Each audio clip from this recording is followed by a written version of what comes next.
Baik, bismillahirrahmanirrahim. Assalamualaikum warahmatullahi taala wabarakatuh. Innal hamdalillah nahmaduhu wa nasta'inuhu wa nastaghfiruh wa na'udzu billahi min shururi anfusina wa min sayyiati a'malina. May yahdihillahu fala mudilla lahu wa may yudlilhu fala hadiya lahu. Asyhadu an la ilaha illallah wa asyhadu anna Muhammadan 'abduhu wa rasuluh. Allahumma shalli wa sallim wa barik ala Muhammad wa ala alihi wa sahbihi wa man tabi'ahum bi ihsanin ila yaumiddin, amma ba'd. Fa inna asdaqal hadithi kitabullah wa khairal hadi hadi Muhammadin sallallahu alaihi wasallam wa syarral umuri muhdatsatuha wa kullu muhdatsatin bid'ah wa kullu bid'atin dhalalah wa kullu dhalalatin finnar. Atau kama qala Nabi sallallahu alaihi wasallam, la nabiyya ba'da. Sahabat-sahabat yang dirahmati Allah sekalian, pertamanya terima kasih kerana sudi berkumpul dalam grup khusus lah. Saya tidak buat grup umum terlebih dahulu kerana rancangan asalnya kita nak baca secara harfiah. Tapi memandangkan kalau kita buat begitu terlalu lama lah, akan makan masa dan terlalu lama. Jadi untuk round pertama saya mengambil sikap kita buat dulu yang ringkasan untuk go through sekali harun dulu keseluruhan kandungan tafsir Al-Azhar. Kebetulan pada zaman ini, zaman moden ni, sudah banyak alat ataupun tools yang bantu kita untuk merumuskan kandungan-kandungannya. Jadi secara jelas teks yang saya gunakan, teks yang ada di depan skrin kita ni, iaitu teks terbitan. Kenapa saya guna teks ini kerana versi ini yang ada secara percuma dalam talian. Dan kami berpegang bahawa ia boleh digunakan selagi mana kita tak guna untuk jual. Kalau tuan-tuan cari jumpa guna untuk jual, salah lah. Cetak jual.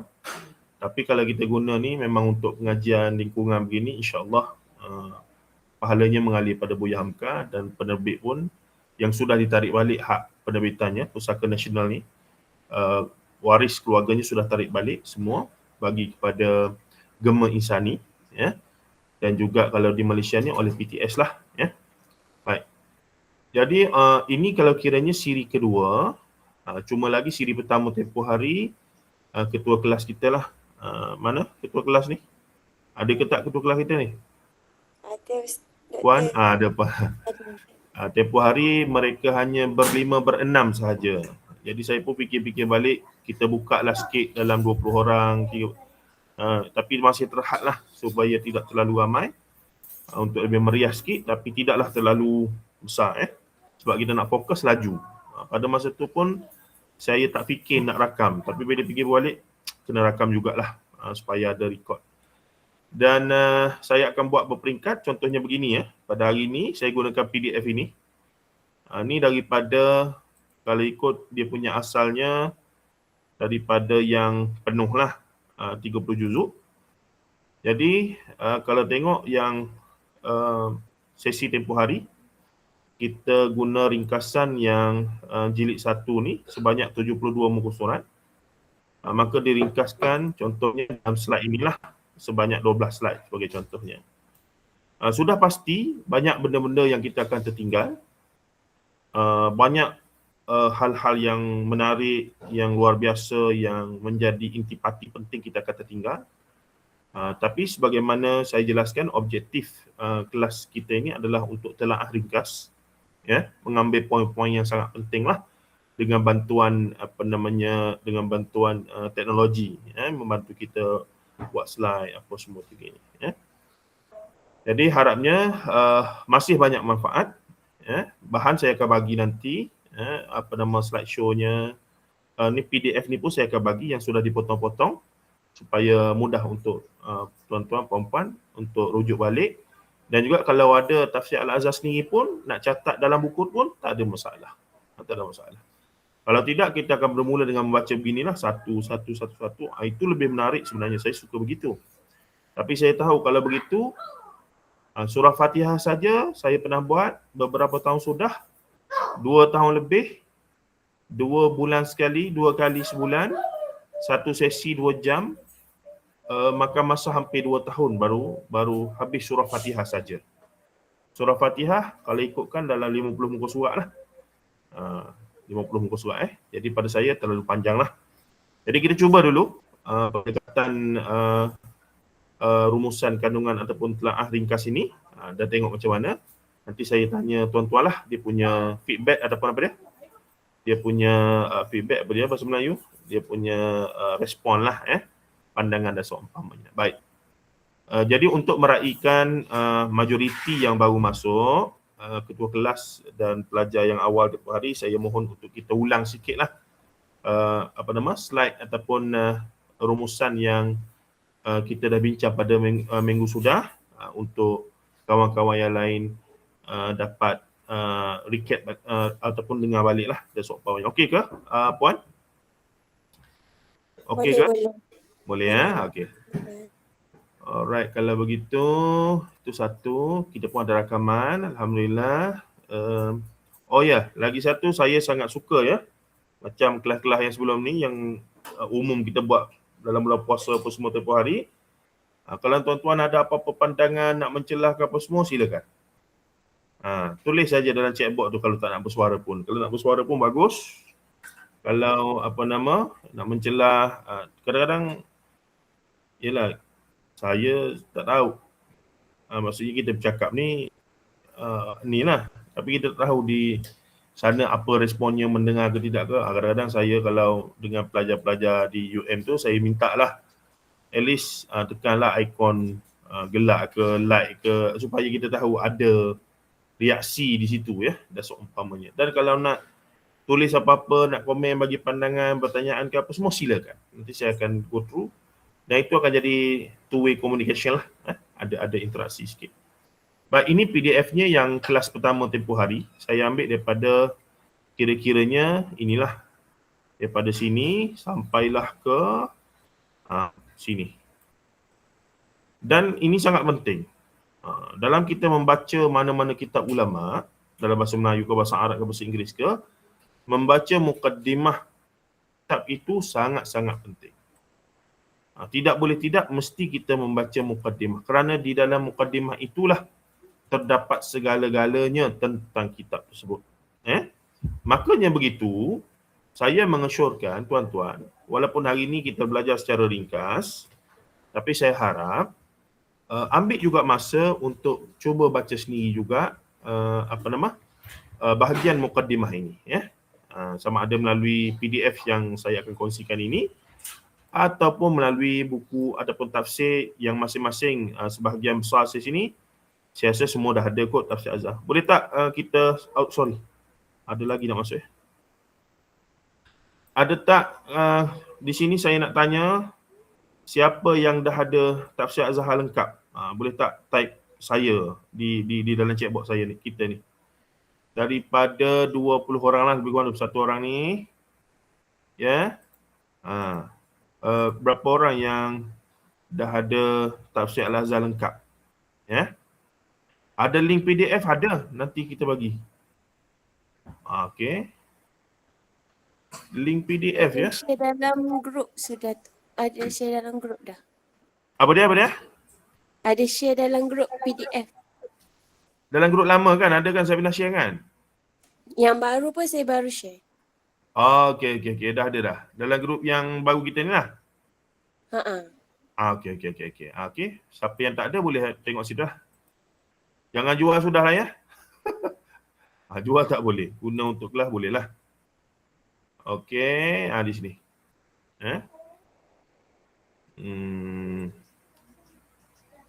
Kalau kita tengok pada muka surat kandungan ataupun kandungan ni, dia mengandungi surah Fatihah, surah Baqarah sebahagian. Tapi yang sangat pentingnya adalah di sinilah. Hampir 60 muka surat. Pendahuluan, kata pengantar tafsir, pendahuluan Al-Quran, ijazul Quran, isi mukjizat Al-Quran, Al-Quran lafaz dan makna, menafsirkan Al-Quran, haluan tafsir, mengapa haluan, objektif tafsir lah, Mengapa dinamai tafsir Al-Azhar? Di sini kita akan tahulah banyak maklumat-maklumat penting ya. Hikmah ilahi, barulah dia masuk surah Fatihah. Jadi teks ini telah diringkaskan. Saya guna notebook LM menjadi PDF, menjadi slideshow yang saya dah share dalam grup kita. Ini bukan rahsia lah, hari ini memang teknologi pada saya sangat membantu. Kalau kita guna dengan cara yang betul, kita akan dapat hasil yang betul.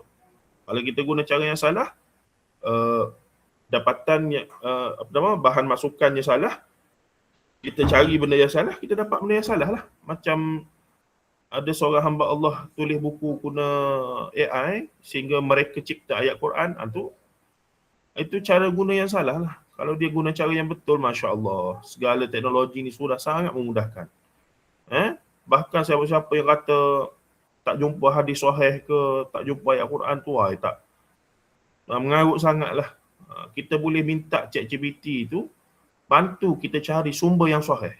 Tapi kita kena menentukan hala tuju ChatGPT ni. Kalau kami sebagai ahli akademik, kami panggil AI ni sebagai research assistant kami lah. Cari sumber ini daripada sini. Kita kena ada ilmu dah, maklumat dah, supaya dia cari pada tempat yang betul. Kita jangan kata cari yang ni pada mana kamu lah nak cari yang mana. Tu dia pun bagi pada kita benda-benda yang apa-apa lah. Tapi kalau kita kata cari daripada sumber yang benar-benar daripada Sahih Bukhari sahaja. Saya nak hadis bertema ini daripada Sahih Bukhari. Dia datang betul. Nampak? Okey, baik. Boleh tengok slideshow kita ni ya. Saya kena laju sikit sebab kalau boleh kita nak habiskan yang ini, recap saja sebab ni dah kelas kedua, dan masuk sikitlah ke slide yang kedua ataupun bab yang pada hari ini. Berdasarkan teks daripada surah Fatihah ni juga lebih kurang dalam 30 muka surat sampailah kepada muka surat ini ya. Jadi pada bulan depan kita akan mula daripada Al-Fatihah sebagai rukun sembahyang. Ni dah isu fiqh lah. Buya Hamka ada mengulas dari sudut pegangan fiqh beliau yang berbezalah daripada kebiasaan di alam Melayu kita ni sedikit. Bukan berbeza tu maksudnya keluar Islam, tapi berbeza dari sudut fiqh lah. Itu benda biasa sebenarnya. Nanti kita akan bincang. Baik, okey. Membedah tafsir Al-Azhar, mahakarya Profesor Dr. Hamka. Bagi yang mungkin pertama kali, saya ingat saya menganggap sangka baik tuan-puan yang berada dalam kelas saya ni semua dah biasa baca karya Hamka ya. Betul ke anggapan saya tu? Boleh respon sikit? Bukanlah kali pertama lah maksudnya ya membaca buku Hamka ya. Saya ingat paling tidaklah pernah baca novel ke, pernah baca buku tasawuf moden dia ke Kalau mungkin yang minat sejarahnya, pernah baca sejarah umat Islamnya, Tenggelamnya Kapal Van der Wijk memang confirm dah kan. Mustahil lah tak baca novel Tenggelamnya Kapal Van der Wijk dan menonton filmnya, paling tidak ya. Ada seumpamanya lah ya. Jadi saya menanggap hal-hal yang bersabit dengan latar belakang sejarah tu saya tak perlu ulang banyak lah ya. Saya tak perlu ulang banyak. Lagi pula tuan-tuan pun boleh cari sendiri. Cuma mungkin saya akan sentuh secara sepintas lalu lah ya. Okey, baik. Okey, Hamka insya-Allah saya fikir semua orang tahu adalah singkatan daripada Haji Abdul Malik bin Abdul Karim Amrullah. Dia nama Abdul Malik, ayah dia nama Abdul Karim, tok dia nama Amrullah. Jadi dia singkatkan jadi Profesor Dr. Hamka ni Haji Abdul Malik Karim Amrullah. Siapa yang ikut kaedah ini? Di Malaysia ni ada mazhab. Apa maksud mazhab? Muhammad Asri Zainul Abidin. Kita ada juga Uzar. Apa dia Uzar ni? Ustaz Zaharuddin Abdul Rahman. Doktor belakalah. Siapa lagi? Saya tak tergamak lagi nak letak nama saya Uzaz ke ya. Dr. ZZ ke, adalah kawan-kawan duk panggil kawan-kawan yang rapat duk panggil tu ada. Tapi tak tergamak lah nak jadikan ia sebagai panggilan rasmi. Baik, mahakarya Profesor Dr. Hamka, metodologi dan juga sejarah penulisannya. Baik. Motivasi penulisan, Hamka cuba menjawab cabaran zaman. Kita kena faham setiap zaman 100 tahun lah secara umumnya, biasanya akan ada cabaran-cabaran zaman itu. Dia kalau bahasa Indonesia dia panggil tantangan zaman. Ataupun dia ada semangat zaman. Kalau bahasa Jerman tak silapnya, dari sudut falsafah dia panggil Zeitgeist. Ada isunya. Jadi isu zaman kita ni dah zaman postmodernism. Zaman moden dah lalu, tahun 1900 dan ke atas. Jadi kita ni 2000 dan ke atas adalah zaman postmodernism. Jadi apa isunya? Postmodernism ni antara isu falsafah adalah apa dia? Tidak ada kebenaran mutlak, tidak ada grand design, tidak ada lagi betul dan salah. Semua boleh jadi betul, semua boleh jadi salah. Siapa rasa dia betul lah. Siapa rasa dia begitu. Celarunya. Dia jadi macam tidak ada nilai yang besar yang diikat. Agama sudah tidak dianggap sebagai trendsetter. Itu isu-isunya. Dan Hamka mengulas isu-isu ini dalam karya-karya beliau. Itu yang menariknya. Dia tidak sekadar ulas pasal hukum, fiqh, apa semua. Tak. Isu-isu pemikiran, isu-isu dakwah berkaitan dengan Kristianiti, berkaitan dengan kebatinan, dia ulas dengan baik sekali. Baik. Generasi muda Islam yang dahaga rohani, ini beliau melihat ketika zaman beliau menulis ini, kurang lebih dalam 1960 lebih dia mula menulis. Beliau melihat ramainya pemuda-pemuda pada masa itu di alam Melayu inilah, khususnya Indonesia, mula ada kesedaran untuk memperjuangkan Islam, tapi mereka itu bukan daripada kalangan yang belajar secara, kita kata belajar secara konstruktif ataupun belajar secara maksudnya masuk sekolah belajar secara sistematik lah. Tapi kesedaran Islam tu tinggi. Jadi sebahagian besar mereka itu tidak boleh berbahasa Arab, bahkan kalau di Malaysia ketika merdeka itu yang boleh membaca Jawi pun tak ramai, apatah lagi baca Rumi, masih ramai lagi yang butuh huruf ketika itu, termasuk di Indonesia pun. Maka yang boleh membaca Jawi, baca Arab, itu lagilah rare ataupun langka, kalangan ulama lah. Maka Hamka berfikir atas kesedaran Islam yang makin tinggi itu perlu adalah. Sebab macam-macam mana pun bila nak bincang pasal Islam, dia mesti mari daripada yang pertama Al-Quran, yang kedua adalah As-Sunnah, iaitu hadis. Inilah sedikit menariknya, sepanjang Islam di alam Melayu daripada sekitar tahun 1000 Masihi sampailah zaman Hamka ni lebih kurang 1900 awal ni, 40-an, Hamka 90108 dia lahir. Ramai ulama-ulama Melayu Islam yang muncul, yang fasih bahasa Arab, banyak tulis kitab. Tapi satu fakta yang saya jumpa semasa saya mengambil diploma Usuluddin dulu di UM adalah tak ramai di kalangan ulama-ulama alam Melayu menulis tafsir Quran dan menulis kitab-kitab hadis. Ini menimbulkan kepelikan. Majoriti mereka fokus kepada kitab akidah, tauhid, sifat 20, kepada kitab fiqh, fiqh Syafi'i, dan kepada kitab tasawuf Al-Ghazali. 3 ni banyak. Tapi tafsir Quran 30 juzuk hampir tidak ada. Adalah satu Terjumanul Mustafid oleh Syekh Abdul Rauf Singkil. Hadis adalah sikit. Hadis 40 ada satu, tapi tak banyaklah. Maksudnya ilmu hadis tentang sahih, tentang dhaif, tentang itu, tentang ini, itu hampir tidak ada. Jadi Hamka melihat ada kelompongan di situ, kelompangan. Seorang sarjana pemikir, dia tengoklah apa yang masyarakat kurang pada masa itu, maka dia pun ambillah tindakan. Rupanya tafsir Quran tak ada. Kalau ada pun yang terlalu tradisional, Terjuman Mustafid tu oleh Syekh Abdul Rauf Singkil, yang terlalu fokus kepada isu nahwu sharaf, terlalu fokus kepada isu qiraat. Dia tak fokus kepada nak faham kandungan, nak praktis kandungan. Maka Buya Hamka mengambil sikap, tak bolehlah, dia pun kena mulakan tulis. Maka dia mulalah menulis tafsir tersebut dan dia tulis itu dengan niat juga dia mengajar di Masjid Agung Al-Azhar, Kebayoran Baru, masjid yang dia tubuhkan setiap kali kuliah subuh, ya. Tetapi generasi muda ini yang dahaga rohani, terhalang bahasa, tak fasih bahasa Arab, berminat mendalami agama di tengah cabaran moden. Moden kan tahun 1900 dan ke atas, moden lah abad 20. Namun terhalang kekangan menguasai bahasa Arab. Maka para mubalik mendepani masyarakat kritis memerlukan hujah rasional dan komprehensif. Audien kini bukan lagi masyarakat tradisional sahaja yang menerima agama tanpa usul periksa. Walaupun syarat menafsir amat ketat, keperluan mendesak masyarakat Nusantara mewajibkan terhasilnya karya tafsir dalam bahasa ibunda. Maka Buya Hamka pun menulis tafsirnya dalam bahasa Melayu.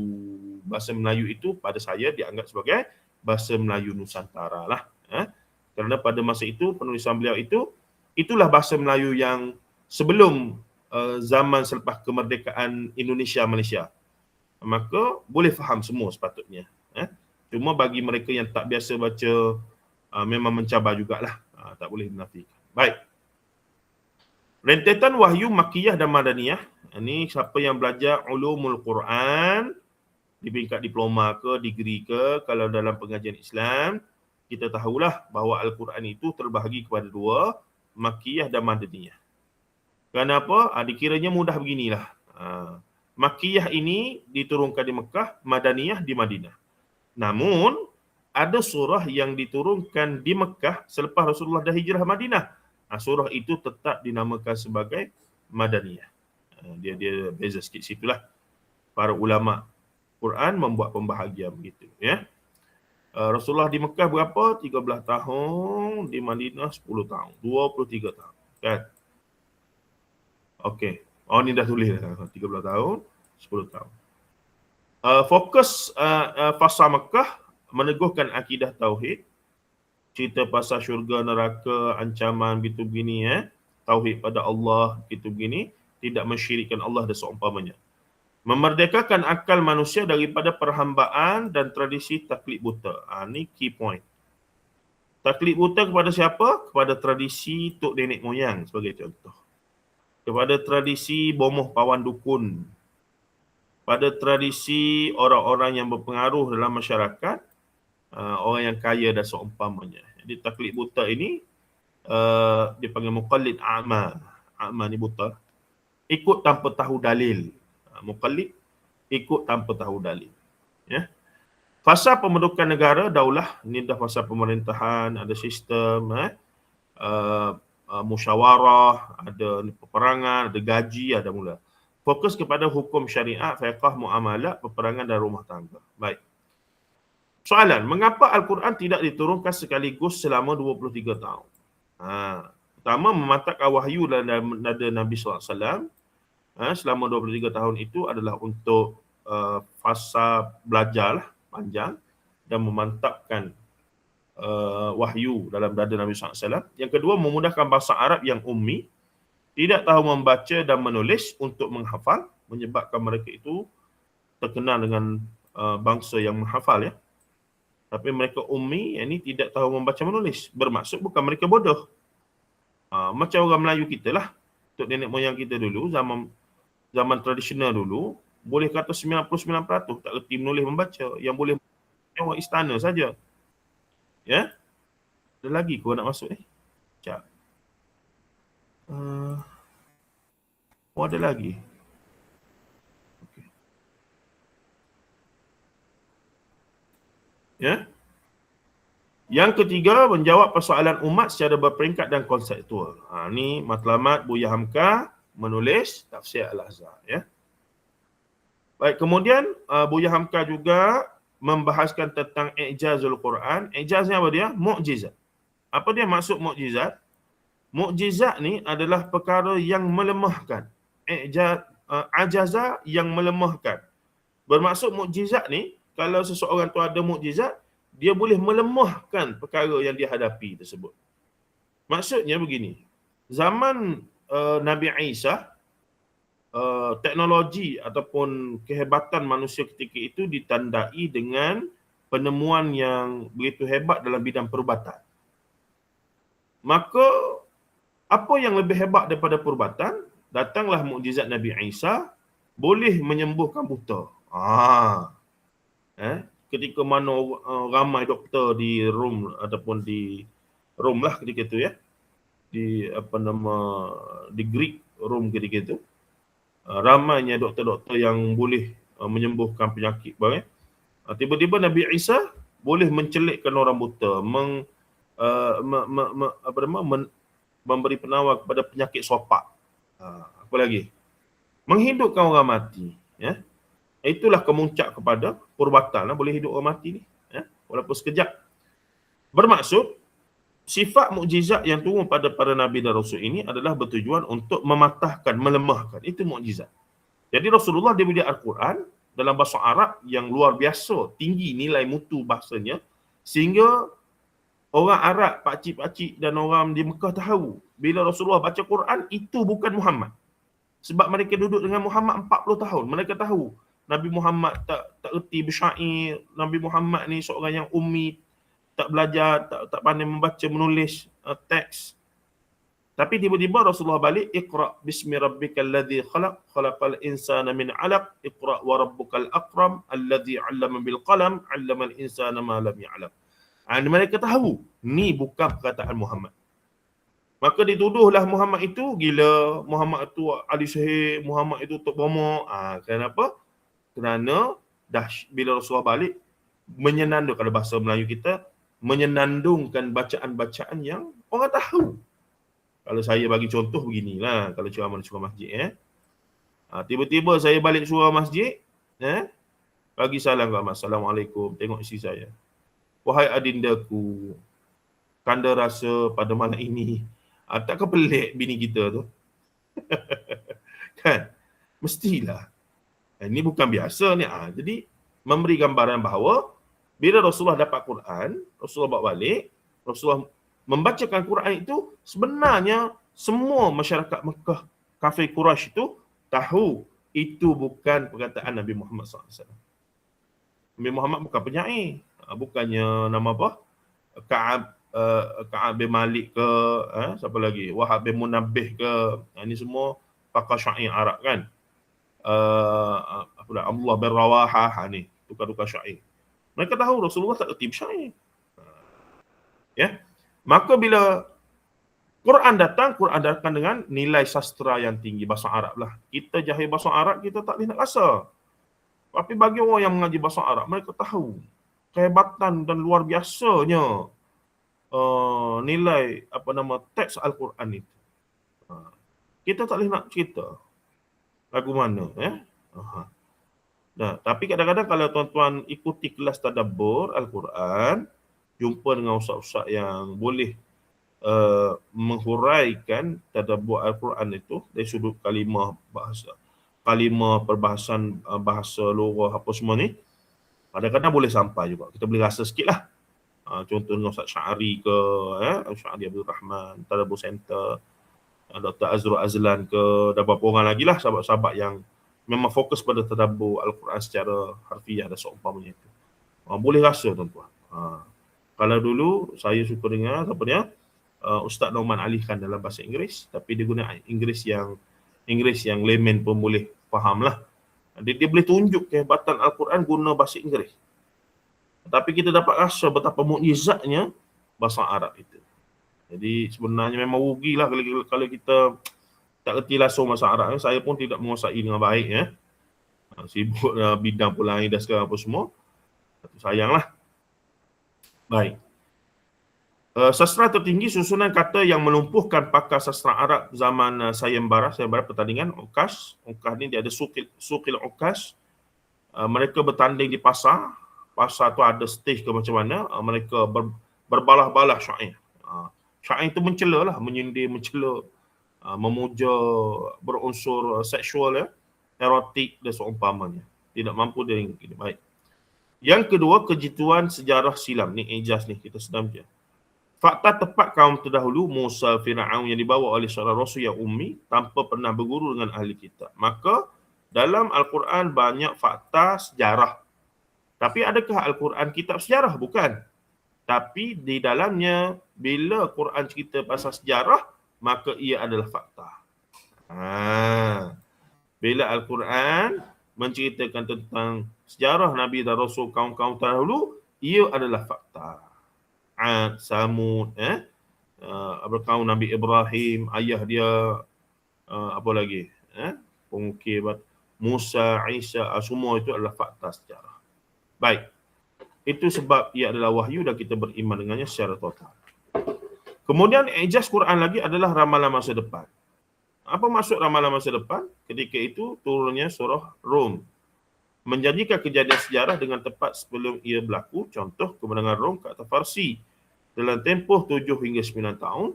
Bahkan dari sudut kita kata perkara yang akan berlaku di akhirat kiamat. Banyak dah diceritakan dalam Quran. Seterusnya ada fakta ilmiah, sains alam. Ini fakta sains. Dia bukan teori sains. Dia beza ya. Teori, ni ramai saya tahu ni latar belakang sains juga ni. Teori satu hal. Teori boleh berubah-ubah. Teori ni, hari ni teori ni, teori Charles Darwin, apa dia, teori evolusi. Dia percayalah begini-begini ni. Tiba-tiba orang jumpa penemuan lain. Maka teori ini boleh dicanggah dengan teori ni. Tapi fakta saintifik sudah tidak boleh sebab dia memang tabi'i. Alam Allah Ta'ala buat begitu. Hujan turun kerana adanya pemenjeluapan, naik menjadi awan, kemudian angin tiup tu ke satu tempat, maka dia berat sangat, dia jatuh jadi hujan. Tempat tu. Semua itu dia dalam aturan Allah dan Allah cerita dalam Quran. Ya. Apa lagi fakta sains? Proses anak dalam perut bermula daripada mim maniyyin yumna, daripada air mani, kemudiannya bercampur dengan telur si ibu, ovum, kemudiannya melekat alaqah di dinding ovari dan akhirnya bersenyawa di situ dalam masa 40 hari, mula ada pulse. Bukan 4 bulan, 40 hari pun dah ada dia punya sebenarnya roh dah ditiupkan dalam masa 40 hari, bukan 4 bulan. 40 hari tu dah ada pulse, dia macam menggelegak, gedi. Itu pun dah ada dah sebenarnya. Jadi semua itu diceritakan dalam Quran dengan begitu detail lah. Sebelum ada lagi mikroskop dan seumpamanya, Al-Quran sudah menceritakan proses embriologi dan seumpamanya itu. Menjelaskan kewujudan atom zarah, pendebungan oleh angin, dan proses embriologi melalui penemuan sains moden, sehingga kan ada sebahagian ulama dan kajian-kajian master PhD yang mengkaji dipanggil i'jazul ilmi, mukjizat fakta saintifik dalam Al-Quran. Ya. Pasal bulan bintang berlari-lari, matahari, qamar, yakni bulan, mataharinya, tu macam-macam lah fakta saintifik. Sehingga ada ditulis tafsir i'jazul ilmi oleh nama apa ulama tu pernah datang ke Malaysia. Dia ada beberapa jilid yang menghimpunkan semua fakta saintifik dalam Quran dan ditafsirkan. Luar biasa. Baik, dan tafsir Al-Azhar pun sudah dikaji dari sudut i'jazul ilmi itu oleh seorang pensyarah ataupun dia daripada Terengganu. Doktor apa nama dia tu, dia masa saya itu dia bagi tesis PhD dia kepada saya. Dr. Hilmi namanya. Ya, mengajar di Kolej Al-Quran Terengganu. Dia buat perbandingan antara dua tafsir Buya Hamka dengan tafsir satu lagi berkaitan dengan fakta-fakta saintifik Al-Quran. Sebab tu saya kata, bila seorang ulama ni tulis tafsir, semua ilmu kita boleh kaji tentang beliau. Semua ilmu. Sebab tu saya banyak kali tanya, tapi tak tahulah dalam grup ni boleh juga. Siapa nak sambung master PhD, nak kaji Hamka, silalah.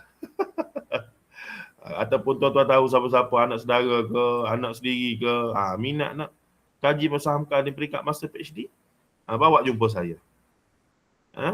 Banyak kita punya bahan, banyak kita punya idea-idea yang belum dikaji. Contohnya apa dia? Contohnya pemikiran wasatiyah Buya Hamka menurut Al-Quran, tafsir dia belum lagi dikaji. Kajian ringkas saja, tapi kemungkinan boleh diangkat jadi tesis PhD. Tak adalah susah sangat sampai kena collect data lapangan ke apa semua. Kita buat kajian analisis kandungan ataupun teks sahaja dengan menjadi tafsir dia. Ya. Dia menariklah pelbagai aspek. Pemikiran boleh, ni boleh, tu. Bolehlah saya minta sahabat-sahabat dalam ni menjadi ejen untuk mewar-warkan. Kalaulah ada siapa-siapa lah yang berminat dan sama master PhD untuk mengkaji tentang Hamka, tafsir dia dan karya-karya lain pun, sila bagi nombor telefon saya, kita berbincang. Buat sampai jadi. Okey. Dan ramai juga mereka yang buat kajian dengan orang lain pun, tapi pasal Buya Hamka minta tolong saya, tak ada masalah. I'm happily to help. Tak ada masalah. Setakat nak konsult, bagi pandangan, cadangan, cari sumber di mana, apa, tak ada masalah. Kita seronok buat benda tu. Macam kelas hari ni lah. Kalau tak buat begini, tak adalah semangat sangat. Tapi bila buat kelas ni, semangatlah sikit. Nak baca balik, nak kena revise balik. Walaupun walaupun teknologi dah bantu banyak meringkas buat slideshow cantik-cantik, tapi saya kena kuasai dulu teks asalnya. Tidak nak cerita apa, tak boleh lah. Gitu. Baik, paksi kefahaman teks asli versus terjemahan. Teras teks Arab asli, maksudnya Buya Hamka tetap merujuk kepada tafsir-tafsir muktabar bahasa Arab dan dia kuasai bahasa Arab dengan baik. Boleh berbicara dalam bahasa Arab, menguasai nahwu, syarah, arud, semua segala ilmu alat. Al-Quran secara mutlak adalah lafaz dan makna dalam bahasa Arab. Qur'anan Arabiyyah. Quran tu daripada perkataan qara'a, baca maksudnya. Kekuatan dan mukjizat, i'jaz dan terletak teguh pada bacaan aslinya. Ni Quran Qa dia. Jadi dia punya cengkeran terjemahan tafsir, terjemahan bahasa Melayu Indonesia hanyalah alat bantu. Sebab tu kalau kita kata, saya belajar tafsir Azhar ni, walaupun saya tak erti bahasa Arab, tapi menurut tafsir Al-Azhar saya yakin muktamad. Tak boleh. Tafsir Al-Azhar ni salah satu jalan kita untuk memahami Al-Quran. Salah satu wasilah. Salah satu jalan, alur daripada sekian banyak lagi jalan-jalannya. Itu jelas di sini. Tafsir Quran ni, terjemahan adalah alat bantu, bukan muktamad. Bermaksud, kalau kita jumpa tafsiran ulama lain di atas ayat-ayat tertentu yang kelihatan bercanggah dengan tafsir Al-Azhar, kita pun kata, ini tak boleh ni, tafsir ni tak betul ni. Yang lebih betul tafsir Azhar. Dia tak mungkin. Dia barangkali bukan begitu. Barangkali yang Hamka ni betul juga. Tapi yang ulama lain pun mungkin lebih betul. Dia begitu. Banyak isu khilaf berlaku, bergaduh sakan sama-sama ustaz apa semua ni, kawan-kawan saya jugalah. Saya dulu pun semangat juga. Tapi lama-lama fikir, ni banyak buang masa ni. Baik fokus kepada benda yang lebih penting lah. Banyak benda kadang-kadang bukan antara betul dan salah, tapi antara betul dengan yang lebih betul. Jadi sikap kita sepatutnya sentiasa mencari yang lebih betul, yang lebih tepat, yang lebih kena dengan kebenaran. Kalau markahnya A lah, kita nak A+. Student saya hantar FYP. Saya terselia dia daripada awal satu bab. Itu tahulah memang cantik dia buat, dia ikut apa saja kita ni, dia ikut baik. Masuk tadi dengan poster dapat menang emas dan seumpamanya. Maksudnya dia ikutlah. Dan alhamdulillah benda tu jadi. Jadi kita dah nilai dari awal, kita tahulah kualitinya macam mana. Kan? Tapi dia WhatsApp lah, dia kata, doktor nak A+ boleh tak? Mana boleh. Boleh minta-minta gitu pula. Tapi kita tahulah kualitinya A, insya-Allah boleh gitu. Baik. Maka kita tahu itu adalah alat bantu. Ia bukanlah Al-Quran tetapi pembimbing ke arah cahayanya. Ini cantik. Nota ni, mengambil inspirasi kelonggaran Imam Abu Hanifah yang membenarkan orang Ajam. Orang Ajam ni orang bukan Arab. Kalau Arab, Arab lah. Ajam, yakni bangsa keturunan bukan Arab, menggunakan bahasa sendiri di peringkat awal pembelajaran. Baik. Hariki sumber pentafsiran, Hamka dalam menafsirkan ini. Ini dia bincang. Dia ada bincang dalam menafsirkan Al-Quran ni. Dia sebut bahawa sumber pentafsiran dia yang pertama terlebih dahulu Quran. Yakni Quran menafsirkan Al-Quran. Bahagian ayat yang umum, mujmal, dijelaskan oleh ayat yang lain yang lebih terperinci, mufassal. iaitu yang lebih terperincik ataupun yang lebih khusus. Baik, yang kedua, sunnah Rasulullah SAW. Yang paling faham Al-Quran adalah Allah Ta'ala sendiri. Maka pentafsir Al-Quran yang terbaik adalah Allah, iaitu Quran menafsirkan Al-Quran. Yang kedua paling faham Quran ni adalah Rasulullah SAW. Makanya tafsiran terbaik pada Quran adalah melalui sunnah Rasulullah SAW. Sama ada dari sudut qaulun wa fi'lun wa taqrirun. Perkataannya, perbuatannya dan perakuannya. Itu adalah yang menjadi penjelasan kepada syariat, cara nak ikut. Dalam Quran sebut aqimus solah wa atuz zakah. Dirikanlah solat, bayar zakat. Macam mana solat tu? Nak mula macam mana? Berapa rakaat?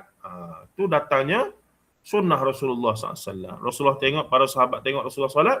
Rasulullah berkata, sallu kama ra'aitumuni usalli. Solatlah kamu sebagaimana kamu lihat aku solat. Maka para sahabat berkata, oh, Rasulullah solat subuh 2 rakaat. Akad takbir lagu ni. Letak di dada lagu ni. Cuma ada perbezaan sedikit kemudiannya. Sudut fiqh tu tak ada masalah. Yang penting semayang subuh, semua umat Islam seluruh dunia 2 rakaat. Kita tak jumpa lagi mana ceruk orang yang Islam, Sunni, ahli sunnah, walaupun mazhab lain, dia semayang subuh 2 rakaat setengah. Tak ada, tuan-tuan. Semua yang katanya Islam, ahli sunnah, ikut Nabi, ikut Quran hadis, solat subuh 2 rakaat belakang. Tuan-tuan pernah jumpa ke yang solat subuh lebih daripada 2 rakaat? Sila share. Ada tak? Adakah? Mungkin ada yang dah pergi luar negara ke? Dah. Ataupun dia adjust ikut keadaan. Maksudnya apa dia? Kebetulan sekarang subuh. Sekarang ni subuh tak lewat, tak awal lah. Satu masa dulu subuh awal. Berapa? 5.45 contohnya. 5.50 dah subuh. Tapi paling lewat berapa? Paling lewat pernah jadi 6 suku. Dekat 6.20 baru ni kan. Tapi mungkin ada orang, kita pernah jumpa kalau ke mana? Dia kata hari ni hujung minggu ni, hari ni Sabtu Ahad ni. Jadi dah hari-hari biasa tu dah rushing lah. Solat subuh 2 rakaat saja. Dia punya solat sunat subuh pun tak sempat. Jadi dia kata sebab hari ni hari minggu, solat subuh ni kita panjangkan sikit lah. Jadi 3 ke, jadi 4. Takkan Allah marah. Tak, bukan kita buat benda tak baik. Kita tambah solat. Ini bezanya syariat dalam Islam ni. Dia bukan semata logik akal. Kalau kita kira logik, 4 rakaat baguslah. Lebih. We give more. Of course we supposed to get more. Tapi dalam syariat tidak begitu. Bila Allah kata 2, kita buat 2. Exactly. Itulah yang diperlukan. Dia panggil ittiba', ikut secara total. Tak lebih, tak kurang. The best of. Dalam masalah usul akidah dan usul ibadah lah. Ibadah-ibadah yang teras. Ibadah-ibadah sunat cerita lain. Ibadah-ibadah sunat. Istighfar contoh. Rasulullah kata aku ni paling tidak dalam sehari 100 kali aku istighfar. Kita pun kata, oh kalau gitu, kita pun kena buat 100 jugalah. Sebab Rasulullah buat 100. Rasulullah kata sekurang-kurangnya. Aku ni sehari 100. Sekurang-kurangnya.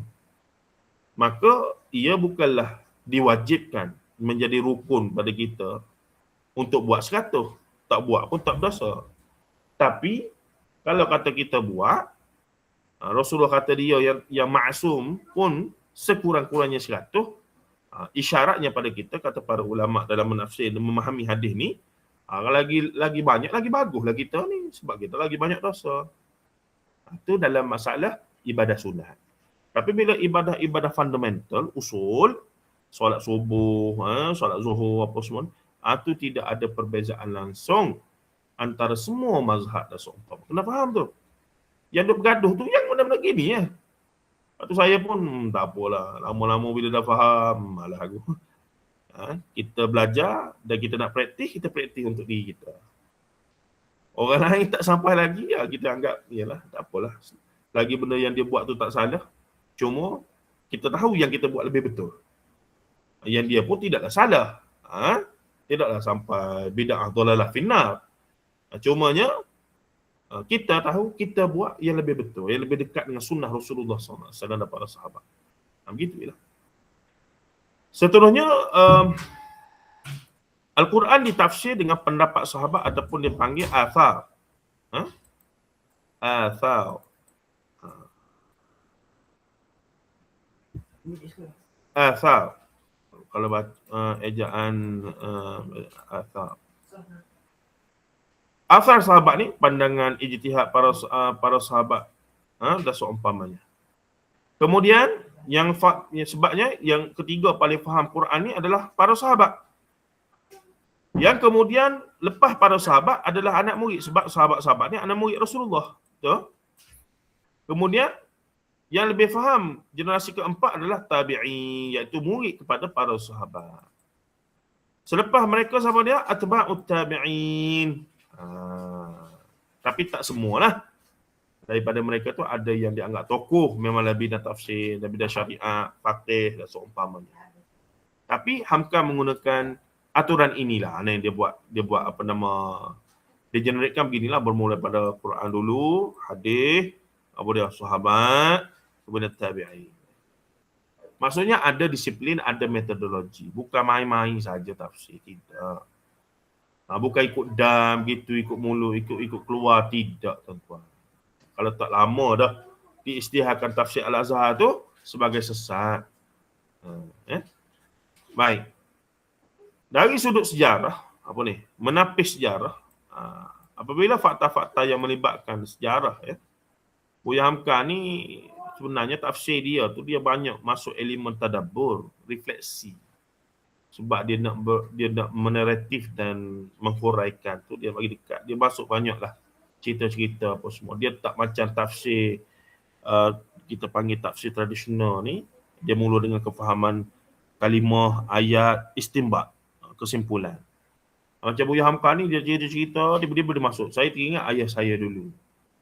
Dia tiba-tiba dia masuk, saya teringat zaman Jepun dulu. Dia cerita pasal puja pantai. Hal-hal ini pernah saya tengok sendiri dilakukan di Kedah, Kelantan, Terengganu. Ada. Terkejut saya baca. Buya Hamka masuk dalam tu. Ni kata elemen-elemen yang menarik ni, bila dia pun orang sastra, dia pun alim faqih yang alim Al-Quran yang hebat, ulama faqih dari sudut fiqh, dan seorang yang terlibat dengan gerakan Islam politik, kemudiannya menjadi ketua majlis ulama bertaraf menteri. Apa lagi? Dia seorang wartawan yang ada majalah sendiri. Dia juga adalah pengarang, dia juga adalah sastrawan. Itulah kelebihannya. Mana lagi nak cari orang macam ni? Sebab tu kita kata, saya fikir kalau orang tanya, kenapa yang bersungguh-sungguh sangat ni duk promo Hamka apa semua ni, saya kata paling tidak saya nak pastikan, maksudnya saya nak pastikan anak-anak muda lah khususnya, yang mula nak mencari-cari tokoh-tokoh pemikiran yang mereka nak angkat sanjung dan seumpamanya, paling tidak saya nak pastikan mereka pernah baca karya Hamka lah. Pada saya sebelum dia nak pergi baca Karl Marx, Hegel, dia nak baca Kant, dia nak baca Kafka, ni ahli falsafah barat ni lah. Tapi biar dia lalu dulu tasawuf moden, biar dia lalu dulu falsafah hidup, supaya paling tidak ada satu kita kata fundamental knowledge yang dia kenal hal-hal pemikiran ni daripada seorang tokoh yang sudah memurnikan, macam Imam Ghazali buat kepada falsafah-falsafah zaman dia lah, seumpamanya. Gitulah harapannya tempoh hari. Baik. Sikit lagi dia pergi menapis sejarah, menepani ancaman Israiliyat. Israiliyat ni sumber-sumber sejarah yang berkait Nabi dan Rasul, biasanya sumbernya daripada Yahudi dan Nasara. Yahudi dan Nasara pula versi yang sudah dicemari lah. Bukan yang sahih. Sebab ada Israiliyat yang sahih. Bila Rasulullah cerita, contohnya Rasul cerita apa dia? 3 pemuda yang terperangkap dalam gua. Mereka berdoa, ni sikit mereka boleh keluar. Itu bila Rasulullah sendiri cerita, bermaksud Allah Ta'ala bagi tahu Rasulullah dan Rasulullah bagi tahu pada sahabat. Itu jadi hadis pula sahih. Walaupun ceritanya cerita tentang Bani Israel. Kena beza di situ ya. Sehingga Rasulullah menyebutkan balighu anni walau ayat wa hadithu an Bani Israel wala haraj. Sampaikan daripada aku. Yang ni bila sebut sampaikan daripada aku ni bukan lain-lain benda. Daripada aku ni Quran hadis lah. Walaupun satu ayat, satu perkara gitu. Wa hadithu an Bani Israel wala haraj. Boleh juga cerita daripada Bani Israel, tidak mengapa. Tapi cerita yang macam mana? Cerita yang ada asas daripada Quran dan hadis yang sahih. Bukan segala cerita yang mak mengarut tu. Walaupun nak cerita juga, kena bagi tahu ni cerita tak betul. Saya sebut dah pada minggu sudah. Nabi Yusuf dengan orang Melayu ni intim. Sebabnya dalam hikayat-hikayat Melayu banyak tentang Nabi Yusuf. Dan dia anggap Nabi Yusuf tu dengan Zulaikha tu akhirnya berkahwin. Mana ada dalam riwayat sahih begitu? Dalam Quran tak ada, dalam hadis sahih tak ada. Tapi orang mana orang Melayu tak percaya lepas ni 20 orang ni, saya cabar. Boleh ke saya cabar? Boleh ke? Jawablah seorang-seorang, cakap tak sedap ni. Boleh ke saya cabar? Apa dia cabarannya? Lepas ni tanya adik-beradik ke dalam grup keluarga ya. Dalam grup keluarga lah saja tanya. Buat-buat tanyalah. Nak tanya ni. Siapa-siapa. Korang semua ingat cerita Nabi Yusuf tu? Betul ke Zulaikha akhirnya kahwin dengan Nabi Yusuf? Tengok jawapannya. Minggu depan saya nak tahu jawapan apa. Boleh? Kita buat survey sikit. Praktikal ya. Boleh Daripada 20 orang ni saya beli 20 data dah ni. Okey. Seronok nanti kita akan tahu. Jangan cari bala, tanya sebab nak tahu. Betul ke? Tapi kita tak payahlah counter kata tak betul tu. Dah kita nak tahu jawapan saja dulu. Kena bersikap sebagai pengkaji lah. Bukan pencari balah. Kalau cari balah memang cari balah lah. Sekarang ni kita pakai topik pengkaji. Nak tahu betul ke dakwaan bahawa orang Melayu ni ramai lagi duk pegang kata Zulaikha ni akhirnya berkahwin dengan Nabi Yusuf. Jadi kita buat survey. Survey ni lah dipanggil pilot test lah. Tanya paling ramai ni kita dalam grup family kita lah kan. Kita tanya dia orang. Nak tanya sikit siapa tahu maklumat ni betul ke Nabi Yusuf dengan Zulaikha sebenarnya akhirnya berkahwin. Saya nak tahu jawapan tu. Jangan respon lah. Lepas tu janganlah duk kata tak sahih lah apa semua. Jangan dulu. Ya. Baik. Ancaman mitos daripada Israiliyat tadi. Ya. Dongeng tambahan daripada ahli kitab menyusup melalui penceritaan Al-Qasas. Contohnya mitos bumi terletak di atas tanduk lembu ni sangat masyhur. Jadi Buya Hamka punya stand, dia punya sikap adalah menolak keras riwayat yang tidak logik, bertentangan dengan sunnah dan mencemar kemurnian Islam. Kisah Al-Quran bertujuan tulen untuk pengajaran iktibar, bukan sekadar hikayat mitologi purba. Ini berdasarkan ayat 111 daripada surah Yusuf. Laqad kana fi qasasihim ibratun li ulil albab. Pada kisah-kisah itu, yakni kisah Yusuf, umumnya kisah Al-Quran keseluruhannya ada ibrah, pengajaran. Bukan suruh nak tahu tarikh, suruh nak tahu orang ni macam mana. Tak. Tujuan Al-Quran ada kisah masyarakat ataupun kaum-kaum terdahulu, Nabi-Nabi terdahulu adalah untuk pengajaran. Kepada siapa? Pertama kepada Nabi Muhammad dulu. Sebab dia Nabi dan Rasulnya. Jadi bila kepada Nabi Muhammad bermaksud kepada siapa? Pada umat baginda kita lah. Untuk ambil pengajaran daripada peristiwa-peristiwa dalam Quran. Itu maksud dia. Ya.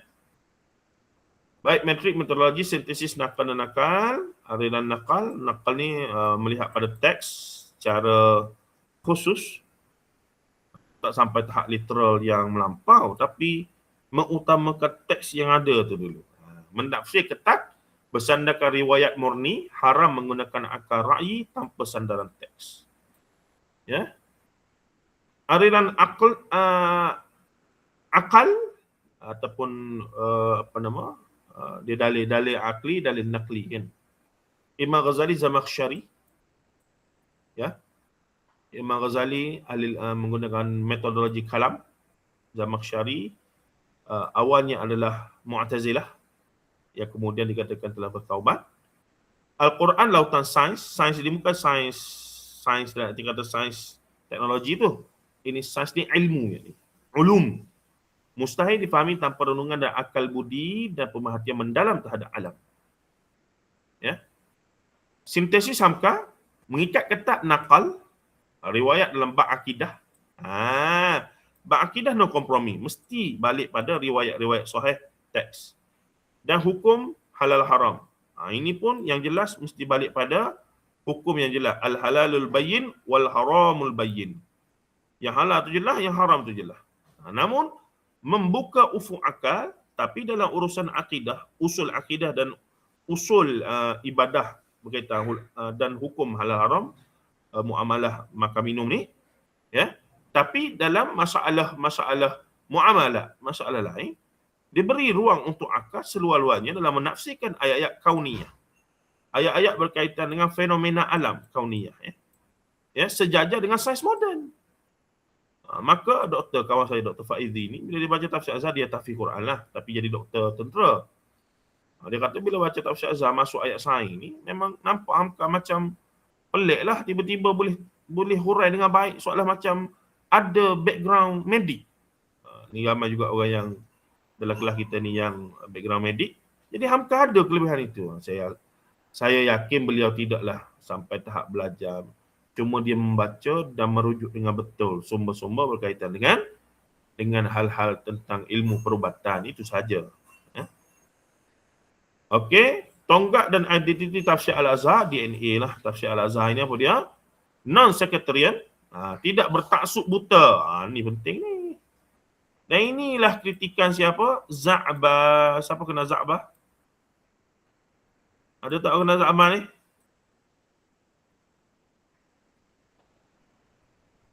Ada tak kena Za'bah? Za'bah pun ringkasan juga, akronim juga. Zainal Abidin Ahmad. Za'bah. Za'bah adalah tokoh bahasa, pendeta. Dia lahir tahun 1800 lebih lagi. 1890 lebih. Maksudnya akhir abad ke-19. Ya. Akhir abad ke-18. Kemudian apa dia? Tetapi dia juga menulis dan mengkritik isu-isu berkaitan agama. Buku dia bergantung kepada perangai bergantung pada diri sendiri, falsafah takdir. Adalah kontroversi sikit, keras dia punya kritikan kepada orang Melayu dan seumpamanya. Tapi dalam masalah kajian masyarakat, kajian ekonomi, bahkan kajian bahasa, dia pada saya antara tokoh yang hampir setara dengan Hamka, walaupun dia tak sebanyak Hamka dari sudut penulisan. Tapi dari sudut pemikiran dan sumbangan, hampir boleh kata tokoh yang ada nilai dan kita kata tokoh pemikir yang all around dan meninggalkan karya-karya penting walaupun tak banyak, tetap pemikir agama dan seumpamanya. Wajar kita kenal juga Za'bah. InsyaAllah.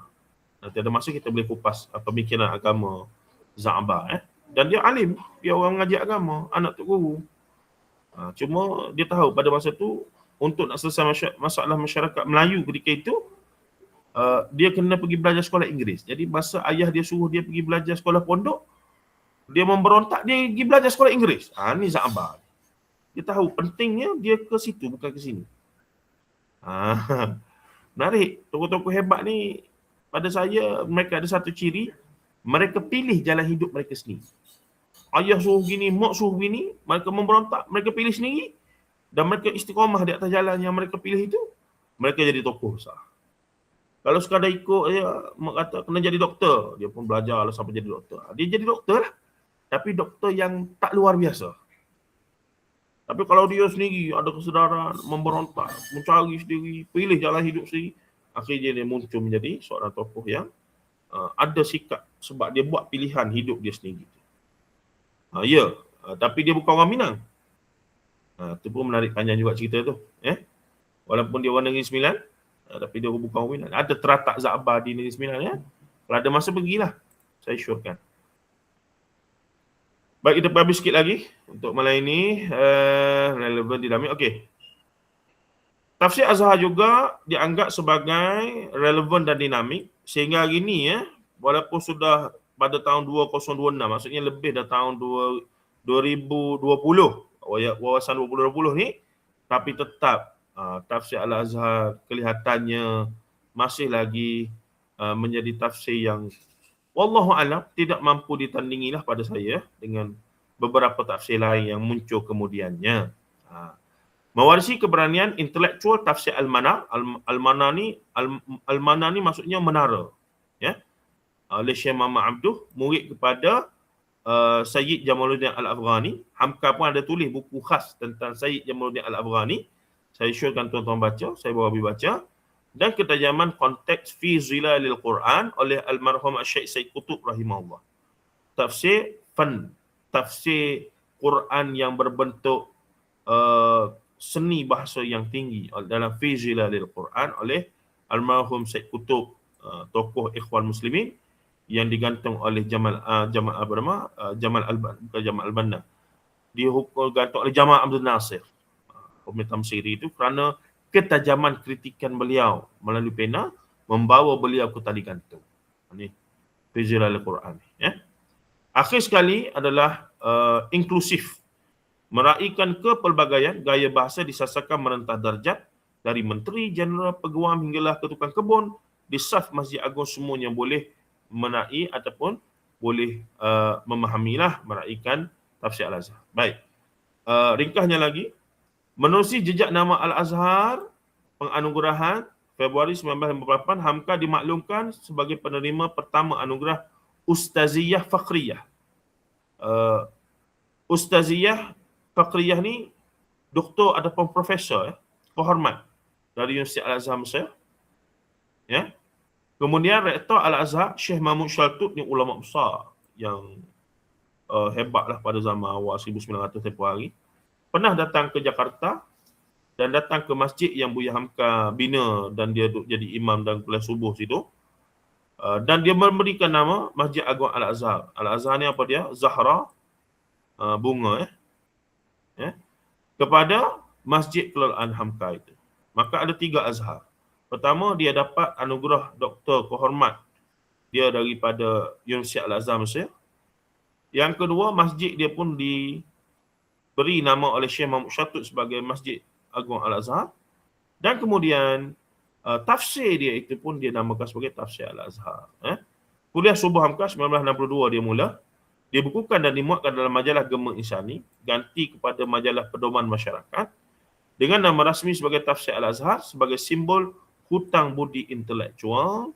Dan di sini kita baca dalam bahagian mukadimah yang panjang itu, dia mula 1962. Maksudnya umur dia ketika ini sekitar inilah, sebab dia lahir 1908.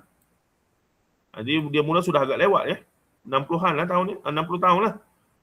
Tapi disebabkan masa ni dia tengah di peak dia, tengah sibuk berdakwah, datang ke Malaysia, merantau sana, pergi Amerika lah, apa semua tu gini. Jadi dalam masa berapa tahun tu hanya berapa juzuk ke, berapa bahagian saja yang siap.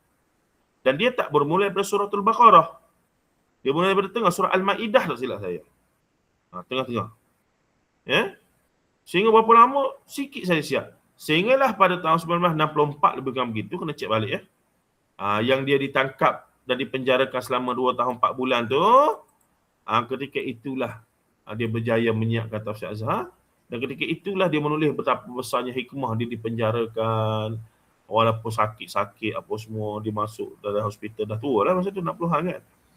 Tapi hikmahnya dia mampu menyiapkan Tafsir Al-Azhar dalam hanya masa 2 tahun 4 bulan tersebut. Itu pula dia punya ni Penjara Orde Lama, ujian membawa rahmat, kezaliman ditahan. Ni betul. 20 Januari pada bulan puasa ya. Di bawah Undang-Undang Subversif. Tuduhannya berpihak kepada Malaysia, menerima suapan daripada Tunku Abdul Rahman dan cubaan membunuh Menteri Agama Indonesia ketika itu. Kudeta ni. Kuub ditat. Jadi Buya Hamka ditangkap. Dia tulis dalam mukaddimah tasawuf moden, apabila dia dituduh sebagai pengkhianat negara itu, dia kata patutlah bila masuk penjara ni benda-benda yang tajam dijauhkan. Kerana dia sendiri pun dia kata datang lintasan nak bunuh diri. Tapi dia kata lintasan lah. Akhirnya iman yang menang, dia kata. Dalam dia duk berbalas dalam hati, dalam perut dia tekanan teruk rasa ni. Dah kemudian dia kata kalaulah dia bunuh diri betul, habislah buku-buku dia tu, orang yang baca yang mendapat inspirasi pada buku dia akan jadi tak ada nilai semuanya. Satu. Selepas itu masa dia di rumah sakit hospital ya. Ada orang datang ziarah apa semua tu. Tengok dia baca buku tasawuf moden. Dalam banyak-banyak buku, antara yang dia suka sangat, buku dia sendiri, tasawuf moden, yang dia sendiri duk ulang-ulang baca. Maka adalah orang tanya, ya, bapak membaca buku bapak sendiri? Maka dia pun jawab, ya, Hamka sedang menasihati Hamka. Dia baca buku dia tu untuk dia ingat balik apa yang dia tulis, dia nasihat pada orang lain tu untuk diri dia balik. Ni ulama luar biasa. Hikmah ilahi akhir sekali pada malam ini. Paradoks ni apa dia? Benda yang salah tapi nampak macam benar, paradoks. Kesibukan di luar menghalang tafsir ini siap, pengasingan 2 tahun 4 bulan, memberi ruang eksklusif untuk tahajud dan siapkan penulisan penuh 30 juzuk, dan seingat saya ada rakaman bahawa dia khatam Al-Quran berapa ratus kali sepanjang 2 tahun lebih itu, sepanjang dalam penjara. Jika langit hendak jatuh, bagaimanalah telunjuk bisa menahannya. Akhir sekali dia kata apa dia? Warisan abadi sang ulama, pangkat dan kekuasaan duniawi yang zalim pasti akan tumbang, reput dan dilupakan sejarah. Namun ilmu dan kebenaran kekal menentang zaman. Tafsir Al-Azhar adalah bukti kukuh bahawa fitnah manusia mampu diputar oleh Allah menjadi nikmat agung. Ia ditinggalkan sebagai pusaka abadi buat umat Nusantara, mendidik akal-akal agar dikritis, memelihara iman agar teguh, dan menyuluh jalan menuju Tuhan. Allahu Akbar. Luar biasa. Luar biasa. Nikmat apa lagi yang kita nak dustakan? Apabila kita mempunyai tafsir Al-Azhar, peninggalan Buya Hamka, untuk pedoman kita yang mungkin terkapai-kapai lagi mencari sumber ataupun haluan hidup, pembacaan, pedoman dan seumpamanya. Lepas tu saya fikir saya kena kempen sungguh-sungguh. Semenjak 10-15 tahun dulu saya kempen sungguh-sungguh supaya seramai mungkin orang akademik, orang awam, pelajar sekolah rendah, sekolah menengah, supaya akhirnya mereka pernah baca Hamka. Tak kira lah daripada novel dulu ke, daripada sejarah dulu ke, daripada buku tasawuf, falsafah agama dulu ke, tapi harap-harapnya mereka jumpa dan dijodohkan dengan karya Buya Hamka. Baik, ada soalan ke kita sebelum berhenti ni? Okey ke setakat ni? Okey. Yang macam ni? Ke nak baca satu-satu juga? Ya, Puan Kalsum, sila. Puan Kalsum nak tanya soalan ke? Angkat tangan tu. Puan Kalsum. Tu tertekan. Okey, ada sebarang... tak tekan ke. Ada sebarang soalan ke, pandangan ke, cadangan ke? Jika ikut metodologi, adakah politik termasuk dalam aliran akal? Politik termasuk dalam akal. Dari sudut pembahagian ilmu syariat pun, politik termasuk dalam, dia panggil apa dia? Fiqhus siyasah, dalam fiqh. Jadi fiqh ni satu kesimpulan daripada syariat. Maka kalau bincangnya, memang saya cenderung melihat bahawa politik bukan isu akidah lah. Dia lebih pada isu fiqh. Yang boleh berijtihad. Sebab tu tak ada sistem yang tetap. Memilih pemimpin selepas Rasulullah pun tidak ada sistem yang tetap. Rasulullah meninggal, Rasulullah meninggalkan kriteria pemimpin yang pemimpin mesti al-qawiyul amin, Quran sebut kan. Mesti qawi dan amin. Tapi Rasulullah tak tinggal sistem nak pilih. Menyebabkan hari ini para ulama Islam zaman ini memahami bahawa demokrasi adalah cara yang bukanlah terbaik, tapi antara cara jalan yang maslahahnya paling besar. Boleh memelihara kemaslahatan, maka diterima. Namun ke depan wallahu alam, mungkin ada sistem yang lebih baik daripada demokrasi dalam isu politik, dalam pentadbiran pemilihan pemimpin apa semua. Mungkin kita ke arah itu, wallahu alam ya. Termasuk akal lah isu syariat ya, wallahu alam. Okey, masih saudara Ahmad Kamal Arifin, adakah perbincangan lain? Jadi kalau minggu depan kita akan terus kepada slide kedua lah ya. Yang mana slide kedua ini merangkumi permulaan surah Fatihah. Dapat nampak ke tu? Oh, saya tak share sekejap. Window, okey. Okey, yang ke depan tu teks 2 ni, saya letak teks 2 lah senang. Yang daripada 29 muka surat ni ya, kita dah ringkaskan, bukan kita, AI, saya guna notebook LM, dah ringkaskan kepada kita sebanyak 15 slide juga. Menarik lah ya. Jadi banyak poin juga yang kita tak tertinggal sebenarnya, cuma kita tak membaca alur gaya penulisan ataupun perbahasan Buya Hamka, tetapi kita ambil konten dia, cuma kita kita skip lah untuk merasai nikmatnya membaca gaya bahasa Hamka yang awal tu. Dan itu saya serahkan pada tuan-tuan untuk mengulang kaji dan membaca sendirilah, sama ada melalui buku-buku sendiri ataupun buku-buku sendiri ataupun melalui teks PDF yang akan saya share dalam grup kita tu. Wallahu a'lam. Okey, kalau tak ada apa-apa, kita berakhir di situ. Ya. Hingga jumpa lagi pada minggu depan. Terima kasih doktor. Okey, masih banyak. Saya tutup dulu. Ada rakaman ya? Nanti saya akan fikirlah. Mungkin rakaman ni saya letak satu tempat ke, nak upload ke YouTube ke. Tengoklah macam mana saya fikir. Yang mana sesuai ya. Okay, baik. Assalamualaikum. Masih semua. Saya mohon diri dulu.